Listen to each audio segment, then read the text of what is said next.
So guys, for today's video, nandito na naman tayo sa panibago nating pagpuputrepan. Ito lang pala ay Koy's Top C yan guys. Kaya ano pa hinihintay nyo? Puntahan nyo na, dito lang yan sa Upper Bicutan, Taguig City. Yan, napakaganda ng place nila dito guys. At kagandahan dito guys, napakamura na. At meron silang lugaw dito guys, at bulalo, at tapsiyan, at meron pang sisling. Kaya ano pa hinihintay nyo? Puntahan nyo na at dayuin nyo na dito guys.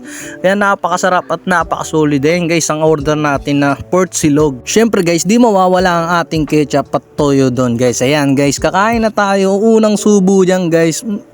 Napakasarap at mahinggit na kayo guys at matakam na kayo. Kaya ano pa hinihintay nyo? Kumain na rin kayo guys. Nakikita nyo naman, napakalaki ng pork silog guys. Napakasarap at napaka-solid dyan guys. Yan, mga alas 3 ng madaling araw yan guys dahil nagutom tayo. At wag nyong kakalimutan guys, i-share ang ating video yun.